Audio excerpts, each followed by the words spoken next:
Hello guys, welcome back to this channel. तो आज मैं एक्सप्लेन करने वाली हूँ सनम रे मूवी को। इस मूवी की शुरुआत में हमें आकाश को दिखाया जाता है जो कि मुंबई की एक प्राइवेट पब में जॉब करता है।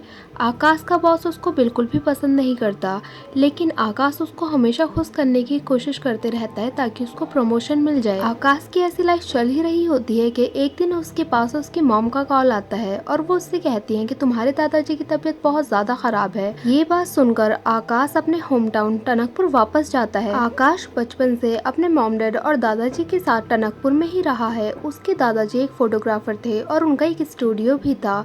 यहाँ पर आकाश के डैड उससे कहते हैं कि मैं चाहता हूँ कि दादाजी का वो स्टूडियो बेच दिया जाए। वो स्टूडियो आकाश और उसके दादाजी के नाम पर ही होता है। आकाश बहुत दिनों बाद अपने घर आया होता है तो वो स्टूडियो में जाकर अपनी पुरानी यादों को याद करने लग जाता है। आकाश बचपन से ही अपने दादाजी के बहुत क्लोज था और ये दोनों काफी अच्छे फ्रेंड थे। आकाश के दादाजी लोगों का भविष्य भी देख पाते थे और सब लोग बोलते थे कि उन्होंने जिनका भी भविष्य देखकर उनको बताया है वो हमेशा सच हुआ है। एक दिन वो आकाश का भी भविष्य देखते हैं और उसको बताते हैं कि हमारे स्टूडियो से लगभग 500 कदमों की दूरी पर तुम्हें एक लड़की मिलेगी जिससे तुम्हें प्यार होगा। तुम लोग हमेशा प्यार तो करोगे लेकिन कभी मिल नहीं पाओगे।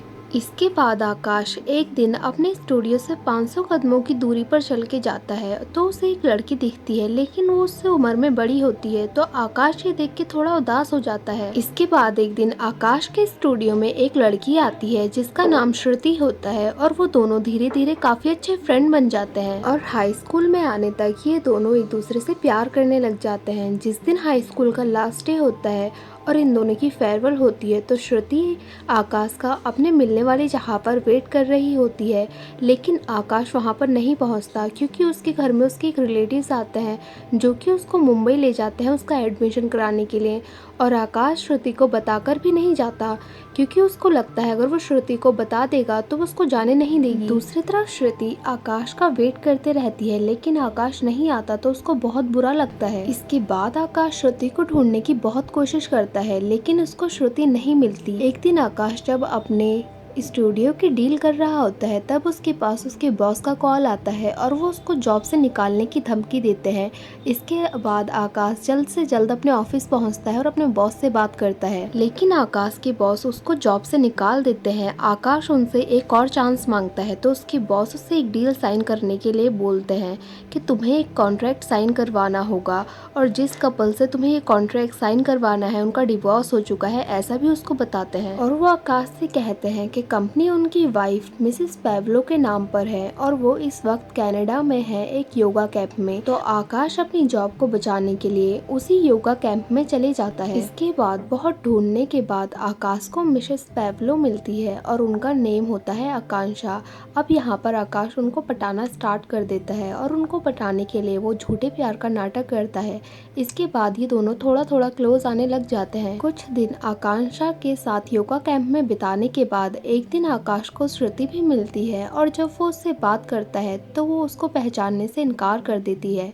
यहाँ पर श्रुति उसको जताने की कोशिश करती है कि वो बहुत खुश है और बहुत ही जिंदा दिल लड़की है। लेकिन एक दिन योगा कैंप में टास्क परफॉर्म करते टाइम श्रुति और आकाश एक दूसरे के पार्टनर बन जाते हैं और जब वो इस टास्क को परफॉर्म कर रहे होते हैं तो उनकी बॉन्डिंग वापस से स्ट्रांग होने लगती है और उनको एक दूसरे से वापस से प्यार हो जाता है। इसके बाद जब श्रुति इस कैंप से वापस जा रही होती है तो आकाश उसको रोकने की कोशिश करता है और उससे ये भी कहता है कि मैं तुमसे प्यार करता हूँ, लेकिन श्रुति उससे मना कर देती है और कहती है कि हम दोनों एक दूसरे के साथ नहीं रह सकते। और आकाश आकांक्षा के यहाँ से वापस जाने से पहले उसको सब कुछ सच सच बता देता है। वो उससे कहता है कि मैंने अपनी जॉब बचाने के लिए और कॉन्ट्रैक्ट को साइन कराने के लिए तुमसे झूठा प्यार का नाटक किया था।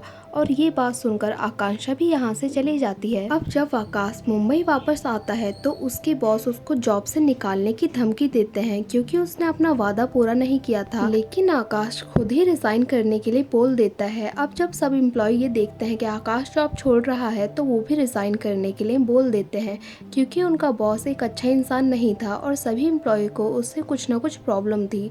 जब वो ये देखता है कि सभी एम्प्लॉयज जाने की बात कर रहे हैं तो वो सबको रोक लेता देता है और आकाश को भी जॉब से नहीं निकालता। इसी तरह एक साल बीत जाता है और आकाश को अभी भी समझ नहीं आता कि श्रुति उसको छोड़कर क्यों चली गई।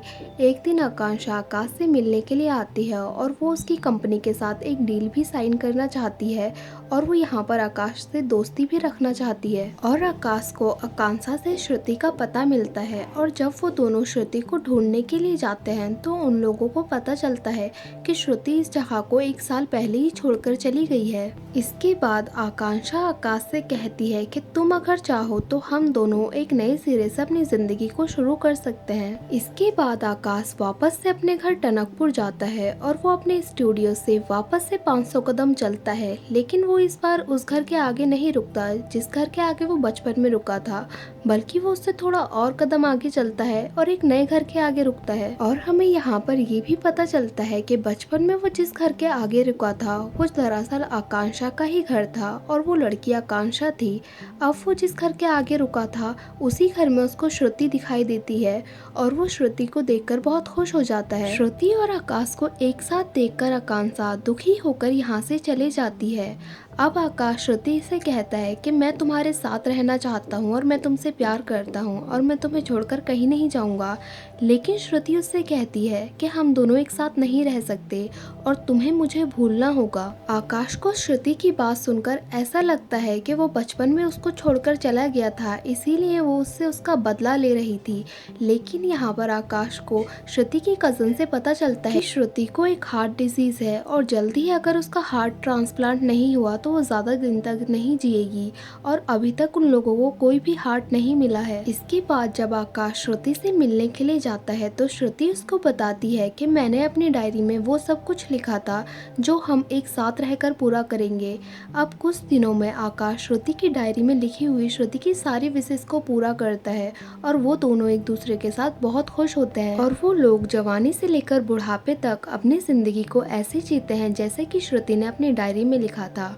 इसके बाद श्रुति की तबीयत और भी ज्यादा बिगड़ने लगती है। इसके बाद श्रुति आकाश से बोलती है कि मेरे मरने के बाद तुम अपनी लाइफ अच्छे से जियोगे और अपनी लाइफ में आगे बढ़ोगे और वो उससे यहाँ पर ये भी प्रॉमिस लेती है कि तुम मुझे देखने के लिए हॉस्पिटल भी नहीं आओगे। इसके बाद इन लोगों को एक हार्ट मिल जाता है और श्रुति का हार्ट ट्रांसप्लांट हो जाता है। जब वो हॉस्पिटल से डिस्चार्ज होती है तो वो आकाश से कांटेक्ट करने की कोशिश करती है, लेकिन उससे कोई भी कांटेक्ट नहीं हो पाता और वो आकाश का लास्ट भेजा हुआ मेल सुनती है। इस वॉइस मेल को सुनने के बाद श्रुति आकाश को ढूंढने के लिए उसके ऑफिस जाती है और उसके बॉम्बे वाले घर में भी जाती है और जब वो उसके कांटेक्ट से उसके बारे में पूछती है तो वो लोग कहते हैं कि हमारा काफ़ी दिन से आकाश से कांटेक्ट नहीं हुआ और काफ़ी महीनों से वो हम लोगों को मिला भी नहीं है, तो हम लोगों को नहीं पता है कि वो कहाँ पर होगा। और अब अपने शहर टनकपुर वापस आ जाती है और जब वो अपने घर की तरफ आ रही होती है तो उसका दिल जोर जोर से धड़कने लग जाता है।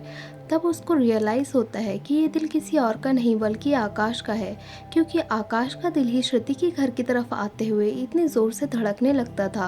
अब वो आकाश को याद करके ज़ोर ज़ोर से रोने लगती है और वो सोचती है कि आकाश ने मुझे बचाने के लिए अपनी जान को कुर्बान कर दिया और किसी को भी ये बात कभी पता नहीं चल पाती कि आकाश ने खुद अपना दिल दिया या उसका कोई एक्सीडेंट हुआ था। इसके बाद श्रुति आकाश के दादाजी का वही स्टूडियो खोल लेती है और वो आकाश के साथ बिताई गई हर खूबसूरत याद के सहारे अपनी जिंदगी को जीने लगती है और ये मूवी यहीं पर एंड हो जाती है। सो गाइज, अगर आपको ये मूवी अच्छी लगी हो तो लाइक करें, शेयर करें और कमेंट करें और सब्सक्राइब करें इस चैनल को ऐसी ही मज़ेदार वीडियोस को देखने के लिए। और हाँ, बेल आइकन को दबाना ना भूलें। Thank you for watching.